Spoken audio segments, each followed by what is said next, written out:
Sa ngalan ng Ama, ng Anak, ng Espiritu Santo. Amen. Sumainyo ang Panginoon. At sumayo rin. Mga kapatid, aminin natin ating mga kasalanan upang tayo maging marapat gumanap sa banal na pagdiriwang. Inaamin ko sa makapangyarihang Diyos At sa inyong mga kapatid, na lubha ako nagkasala sa isip, salita at sa gawa, at sa aking pagkukulang. Kaya sinasamo ko sa mahal na Birhen Maria, sa lahat ng mga anghel at mga banal, at sa inyong mga kapatid, na ako'y panalangin sa Panginoong ating Diyos. Kaawaan tayo ng makapangyarihang Diyos, patawarin tayo sa ating mga kasalanan, at patnubayan tayo sa buhay na walang hanggan. Amen. Panginoon, kaawaan mo kami. Panginoon, kaawaan mo kami. Kristo, kaawaan mo kami. Kristo, kaawaan mo kami. Panginoon, kaawaan mo kami. Panginoon, kaawaan mo kami. Manalangin tayo. Ama naming makapangyarihan, ipakita mo ang iyong paglingap sa iyong pag-antig sa aming kalooban upang ang pumumunga na gawain mo sa amin ay aming mapakinabangan at ang mapagpagaling mong katapatan ay aming mapangatawanan. Sa pamamagitan ni Jesucristo kasama ng Espiritu Santo, magpasawalang hanggan. Amen.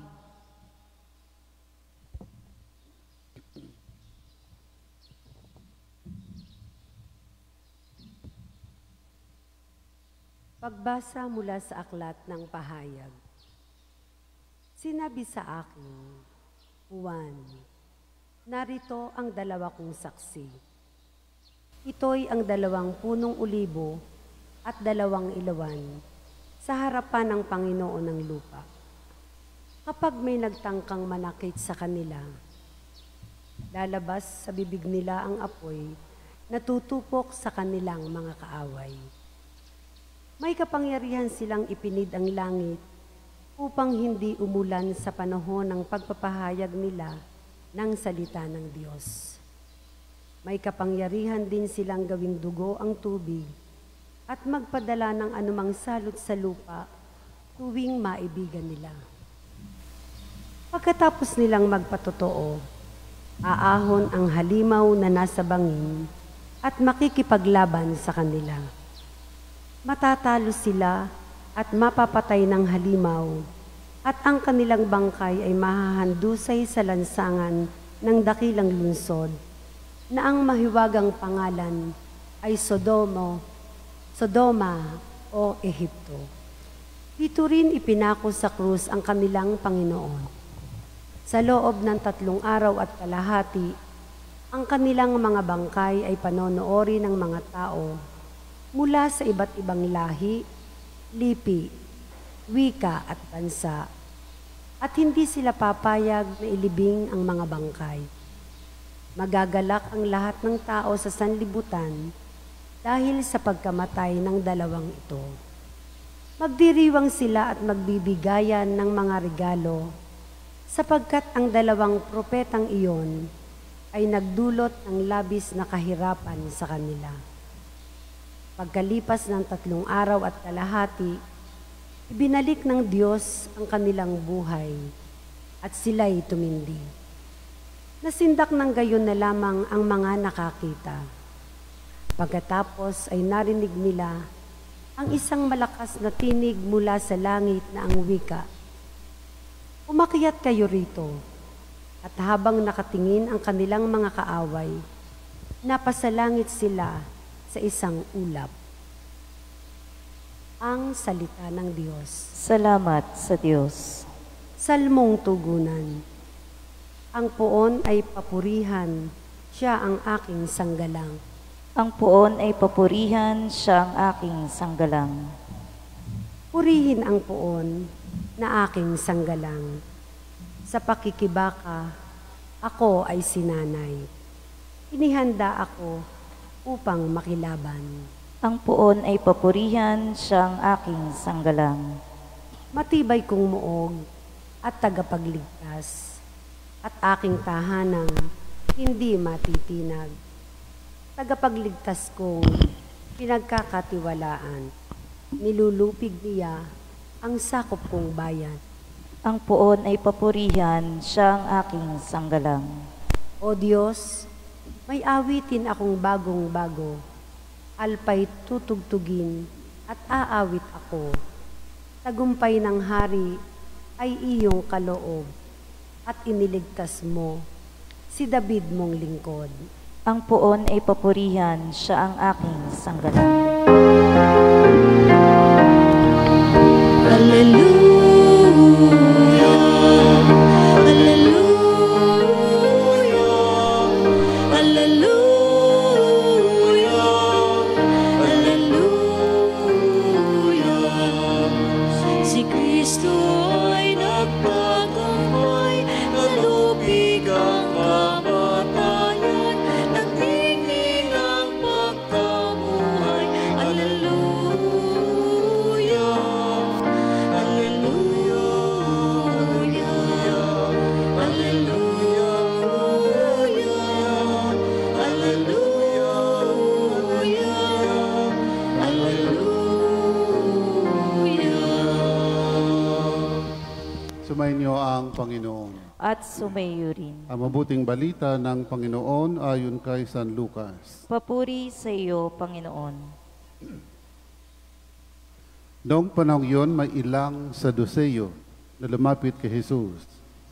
Ang mga Saduseyo ay hindi naniniwala na muling bubuhayin ang mga patay. Guro, anila, naglagda po si Moises ng ganitong batas para sa amin. Kung mamatay ang isang lalaki at maiwang walang anak ang kanyang asawa, ang kapatid na lalaki dapat pakasal sa balo upang magkaanak sila para sa namatay. May 7 magkakapatid na lalaki, nag-asawa ang panganay at namatay na walang anak. Napakasal sa balo ang pangalawa at namatay. Gayon din ang nangyari sa pangatlo hanggang sa pampito. Isa-isang napangasawa ng babae at pawang namatay na walang anak. Sa kahuli-hulihay, namatay naman ang babae. Sa muling pagkabuhay, sino po sa 7 ang kikilalaning asawa niya, yamang napangasawa niya silang lahat? Sumagot si Jesus, sa buhay na ito, ang mga lalaki at mga babae nag-aasawa, ngunit ang mga lalaki at babaeng karapat-dapat na muling buhayin para sa kabilang buhay ay hindi na mag-aasawa. Hindi na sila mamamatay, sapagkat matutulad sila sa mga anghel at sila'y mga anak ng Diyos, yamang muli silang binuhay. Maging si Moises ay nagpatunay na muling binubuhay ang mga patay, sapagkat sa kanyang kasaysayang hinggil sa nagliliyab na mahabang punong kahoy, ang Panginoon ay tinawag niyang Diyos ni Abraham, Diyos ni Isaac at Diyos ni Jacob. Ngunit ang Diyos ay hindi Diyos ng mga patay, kundi ng mga buhay. Sa Kanya'y buhay ang lahat. Sinabi ng ilan sa mga eskriba, magaling ang sagot ninyo, Guro, at wala nang nangahas na magtanong sa Kanya ng anuman. Ang mabuting balita ng Panginoon. Pinupuri ka namin, Panginoong Hesukristo. Magandang umaga po. Magandang magsayo ka lahat. Ang ibanghilyo po natin tungkol sa itong lalaki, ayon sa batas ni Moises, pagkat sa lumang tipan, ang babaeng walang anak ay parang isinumpa. Kaya para mabawi yung kanyang pagkasumpa, kailangan magkaroon siya ng anak. Kaya pag ang lalaki ay namatay na walang anak, kailangan pakasalan ng sunod na lalaki. Halimbawa, ayon sa aklat sa Ebanghelyo ni San Mateo, ang tatay ni Jose, yung ating San Jose. Sino po ang ama ng ating Jose? Sino po ang tatay ni Jose? Yung ating Joseph, Saint Joseph, patron of the Universal Church. Sino po ang tatay ni Jose? Ay, hindi ko alam, taga San Jose kayo. Si Jacob, hindi yung Jacob na anak ni Isaac, ha? Ayon sa Ebanghelyo ni San Mateo, ang tatay ni Jose ay si Jacob. Pero ayon sa Ebanghelyo ni San Lucas, ang tatay ni Jose ay si Eli. Inaaral ba ninyo yon? Mataga San Jose kayo. Bakit dalawang tatay ni Jose? Ang nanay ni Jose ay kasal kay Eli. Namatay si Eli na walang anak yung nanay ni Jose. Walang pangalan ang nanay ni Jose. Wala naman sa Biblia. Pero sa pag-aaral sa mga tradisyon, ang pangalan ng nanay ni Jose ay si Esta for purposes of naming. Pero hindi yun wala namang approval ng simbahan. Ang nanay ni Jose ay napakasal kay Eli. Namatay si Eli na walang anak ng nanay ni Jose. Hindi pa pinanganak si Jose. Kaya si Jacob na kapatid ni Eli, pinakasalan yung magiging nanay ni Jose. At nagkaanak si Jacob doon kay Esta na tinatawag natin. Kaya kay San Mateo, ang kanyang tinutukoy ay yung biological father ni Jose. Pero ang legal father ni Jose ay si Eli. Sapagkat kay Eli, unang nagpakasal ang kanyang ina. So ganyan po ang legal. Once kasi makasal ang babae sa lalaki, yun na ang legal niyang asawa. Yung mga susunod, for purposes of bearing a child na lamang. Ayan po. Tandaan ninyo yun ha. Ang tatay ni Jose, legally, ay si Eli. Ang kanyang biological father ay si Jacob. Hindi naniniwala ang mga Saduceo dito sa muling pagkabuhay, kaya sinubok nila ang ating Panginoon. Sinasabi ni Kristo, sa kabilang buhay, wala nang mga mag-aasawa. Wala nang mag-aasawa. Malalim po ang kahulugan nito sa ating pananampalataya. Aware po ba kayo sa nagaganap sa simbahan natin, yung synodal consultation? Yung synod? Nakonsulta po ba kayo? Sa kasalukuyan po ay may nangyayaring synod. Ang synod po ay kalipunan ng lahat ng mga obispo, mga kardinal. Pagkatapos makonsulta ang mga paroko at mga parishioners, nagkakaroon ng consultation sapagkat nais ng Santo Papang malaman ang nangyayari sa ating simbahan on the ground. Kaya ang Papa ay nag-order magkaroon ng synodal consultation. Ng lahat ng mananampalataya ay bahagi ng consultation na ito. Tapos ng parish consultation, tapos ng vicariate, tapos ng diocese, nasa Asian level na po sila ngayon. Sa December, darating na sa Vatican, sa Santo Papa, ang resulta ng lahat ng consultation na ito.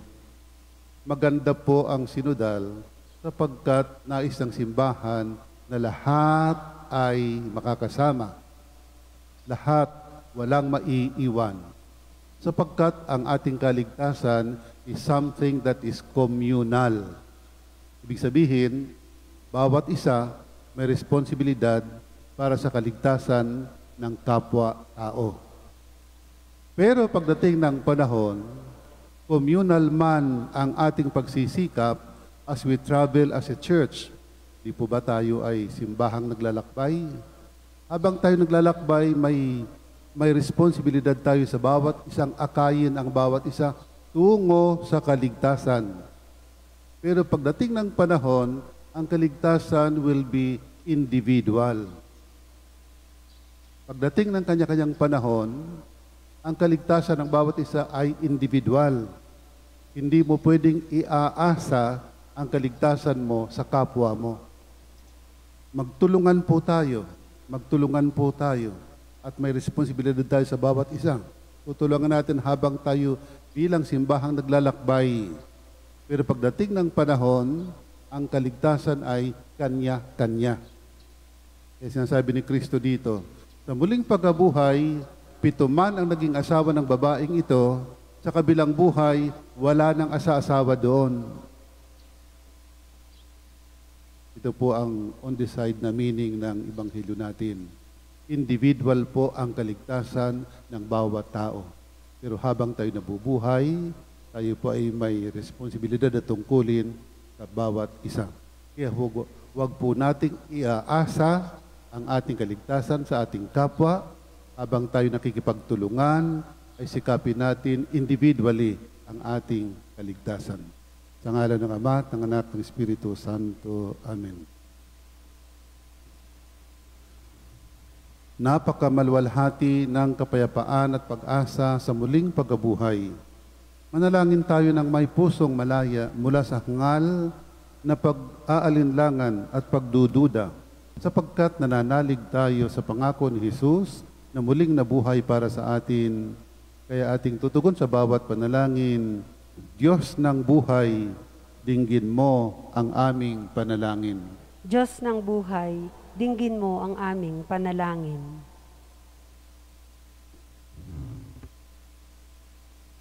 Ang simbahan sa buong daigdig naway magpatuloy na magpahayag ng mabuting balita ng muling pagkabuhay at ng buhay na walang hanggan. Manalangin tayo sa Panginoon. Diyos ng buhay, dinggin mo ang aming panalangin. Sa ating pang-araw-araw na buhay, naway maihatid natin ang liwanag ng bagong pag-asa sa mga nabubuhay sa kadiliman at kawalang pag-asa. Manalangin tayo sa Panginoon. Diyos ng buhay, dinggin mo ang aming panalangin. Ang mga dukha, mga walang tahanan at mga nangangailangan, naway madama ang Panginoon ng buhay sa pamamagitan ng pag-ibig at kagandahan loob ng mga mabubuti sa kanila. Manalangin tayo sa Panginoon. Diyos ng buhay, dinggin mo ang aming panalangin. Ang mga may sakit at yaong mga nagdurusa, naway matagpuan ang mapagpagaling na presensya ni Kristo sa kanilang buhay. Manalangin tayo sa Panginoon.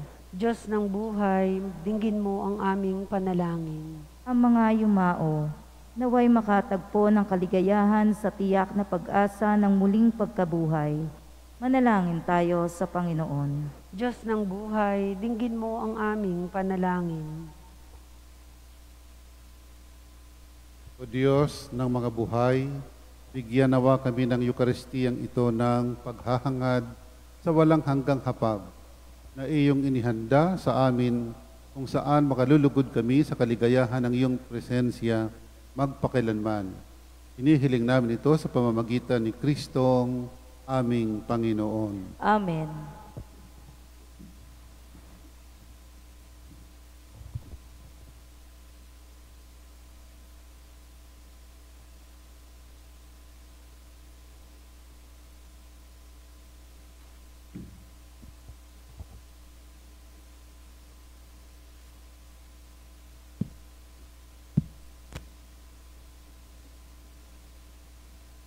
Kapuri-puri ka Diyos sa mga lumikha sa sanlibutan, sa iyong kagandahang loob. Narito ang may alay mula sa lupa't buong ng aming pagawang tinapay na ito para maging pagkaing nagbibigay buhay. Kapuri-puri ang po may kapal, ngayon at kailanman.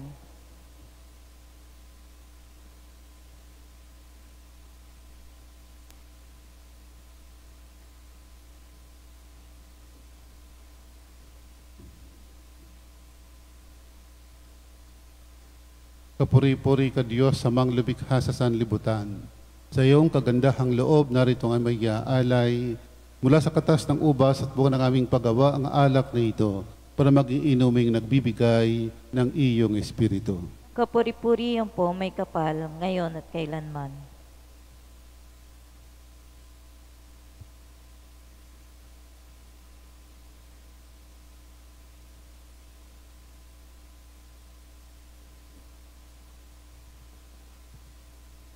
Manalangin kayo mga kapatid upang paghahain natin ay kalugdan ng Diyos, Amang makapangyarihan.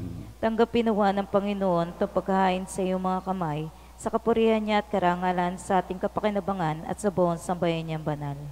Ama naming lumikha, ipagkaloob mong ang iyong masintahing pagtingin sa aming mga alay upang ang kagandahang loob mo'y aming makamtan at ang bunga ng walang hanggang pag-iral ay aming mapakinabangan sa pamamagitan ni Jesucristo kasama ng Espiritu Santo magpasawalang hanggan. Amen. Sumainyo ang Panginoon. at sumayo rin. Itaas sa Diyos ang inyong puso at diwa. Tinaas na namin sa Panginoon. Pasalamatan natin ang Panginoong ating Diyos. Marapat na siya'y pasalamatan. Ama naming makapangyarihan, tunay kang marapat ikaw aming pasalamatan sa pamamagitan ni Hesukristo naming Panginoon. Siyang salitang katuwang matkapiling, nung lahat ng umiiral ay iyong likhain. Siya'y sinugo mo para kami sa gipit palayain, kaya't siya'y kinalingan ng mahal na Birhen na naging kanyang inang totoo sa kapangyarihan ng Espiritu Santo. Inako niyang sundin ang loob at kamti ng sambayanang banal para sa iyo. Pinagtiis siya ng unat sa krus ang kanyang mga kamay upang magwakas ang kamatayan at mahayag ang pagkabuhay. Kaya kaisa ng mga anghel nagsisiawit ng papuri sa iyo. Nang walang humpay sa kalangitan kami nagbubunyi sa iyong kadakilaan. Santo, Santo, Santong Panginoon Diyos ng mga hukbo, napupunuan langit at lupa ng kadakilaan mo. O sana sa kaitaasan, pinagpala na paririto sa ngalan ng Panginoon, o sana sa kaitaasan.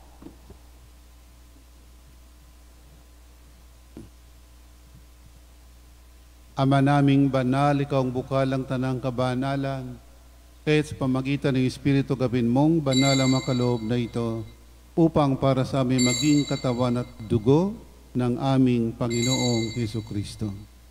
Bago niya pinagtiis ang kusang loob na maging handog, hinawakan niyang tinapay. Pinasalamatan kanya, pinaghati-hati niya yon. Iniabot sa kanyang malagad at sinabi, tanggapin niyong lahat ito at kanin. Ito ang aking katawan na ihahandog para sa inyo.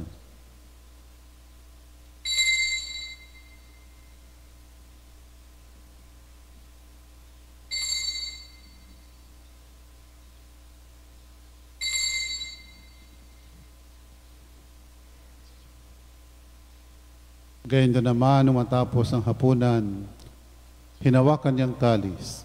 Muli kanyang pinasalamatan. Niabot niyang kalis sa kanyang malagad at sinabi, tanggapin niyong lahat ito at inumin. Ito ang kalis ng aking dugo ng bago at walang hanggang tipan. Ang aking dugo ibubuhos para sa inyo at para sa lahat sa kapagpapatawad ng mga kasalanan. Gawin ninyo ito sa pag-alaala sa akin.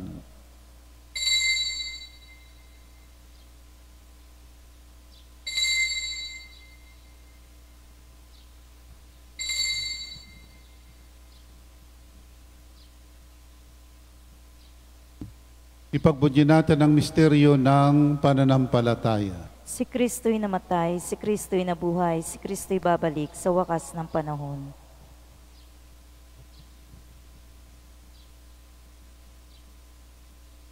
Ama, ginagawa namin ngayon ang pag-alala sa pagkamatay at muling pagkabuhay ng iyong anak.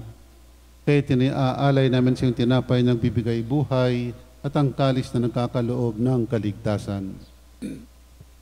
Kami nagpapasalamat dahil kami iyong minarapat na tumayo sa harap mo para maglingkod sa iyo.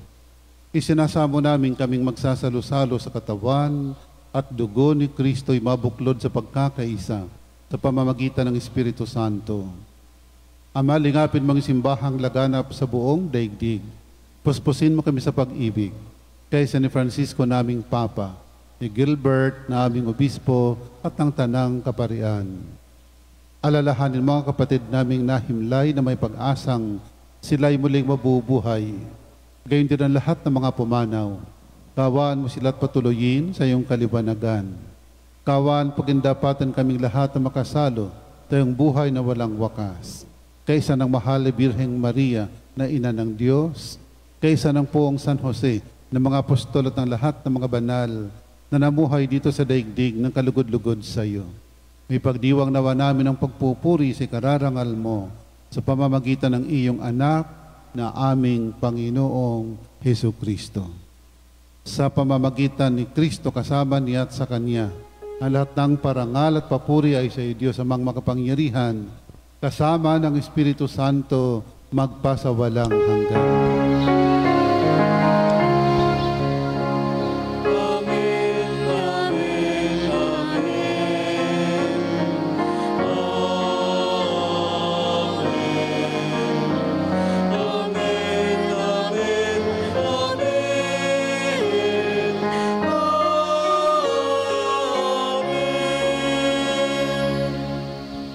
tagubilin ng nakagagaling na utos sa turo ni Jesus ng Panginoon natin na Diyos, awitin natin ang Ama namin.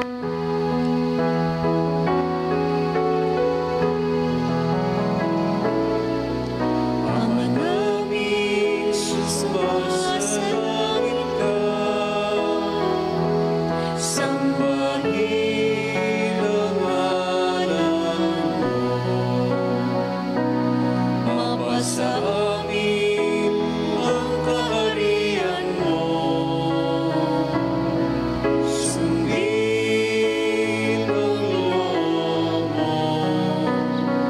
Dito sa lupa para nang sa langit. Bigyan mo kami ngayon ng aming kakanin sa araw-araw. At patawarin mo kami sa aming mga sala. Para ng pagpapatawad namin sa nagkakasala sa amin. At huwag mo kami ipahintulot sa tukso at iadya mo kami sa lahat ng masama. Hinihiling namin kami adya.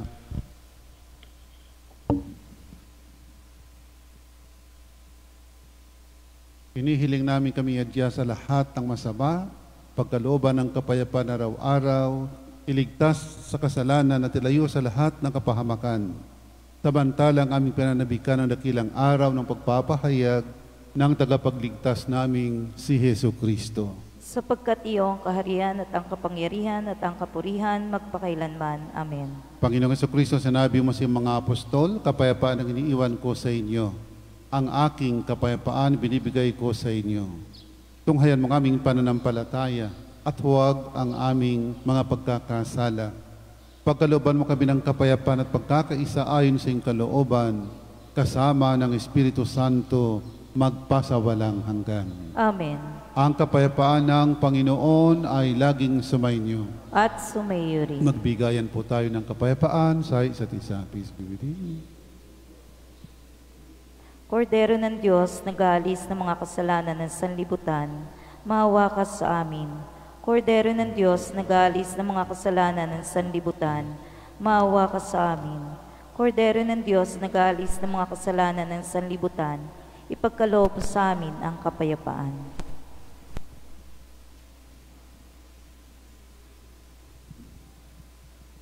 Mga kapatid, narito si Kristo, ang Kordero ng Diyos, na nag-aalis ng mga kasalanan ng sanlibutan. Mapalad tayong nanyayahan sa kanyang piging.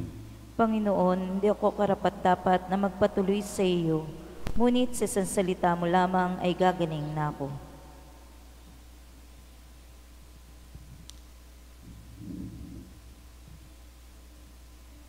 Ang katawan ni Kristo. Amen.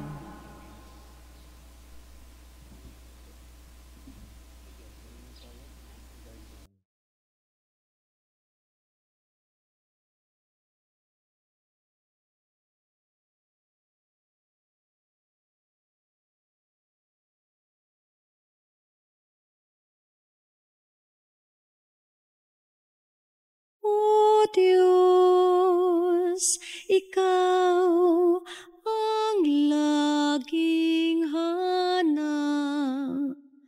Loob ko'y Ikaw ang tanging hangad. Nauuhaw akong parang tigang na lupa sa tubig ng iyong pag-aaruga.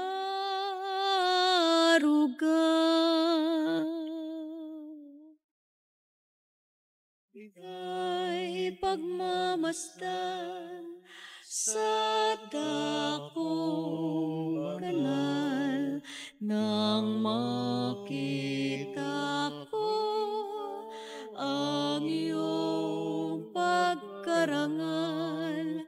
Dadalangin ako, nakataas aking kamay, magagalak na awit ng papuri alay. Ngunit ako ay ikaw, habang nahihimlay, pagkat ang tulong mo sa tuwin ay taglay, sa lilim ng mga pakpak. Umaawit akong buong galaw. Aking kaluluwa'y lumalapit sa'yo. Tungkol ang hawak mo ako, magdiriwang pari, ang Diyos siyang dahilan, ang sa iyo ay nangako, galak yaong makakamtan. Ngunit ako'y ikaw, habang nahihimlay, pagkat ang tulong mo sa tuwin ay taglay, sa lilim ng mga pakpak. Umaawit, umaawit, umaawit ako buong galaw.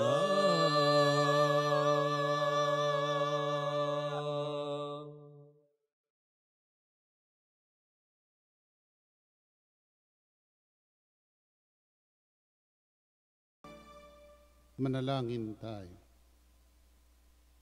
Ama naming mapagmahal, sa pinagsaluhan naming banal na pakikinabang, ang amin nawang pag-ibig ay lalong madagdagan ng ginawa namin sa pag-alala sa anak mong mahal, na nag-utos sa pagdiwang ang huling hapunan sa pamamagitan ni Kristo kasama ng Espiritu Santo, magpasawalang hanggan. Amen. Magsiluhod po ang lahat. Pasasalamat at parangal, handog namin amang banal, sa gintumong pahalaga sa Archdiocese ng Lipa. Biningasik sa mabuting lupa, alalaumbaga, bunga ay sagana. Batanggenyo man may pusong dumamay agad at may kusa tuwing kagipitan. Saknungan at bayanihan, karanasan namit buhay. Pamanapot aming yaman, kaloob nyo o may kapal. Opo pa rin, Panginoon, walang yabang naming tugon. Sa iyong yakag at paghamon, sa pagsampalataya ay umabong. Birhen ng kaisasay o Poong San Jose, ipanalangin niyo kami. Sumayin niyo ang Panginoon At sumayo rin. at pagpalain ka ng makapangyarihang Diyos, Ama, Anak at Espiritu Santo. Amen. Tapos na po ang ating pagdiriwang, humayo kayong mapayapa upang ang Panginoon ay mahalin at paglingkuran. Salamat sa Diyos.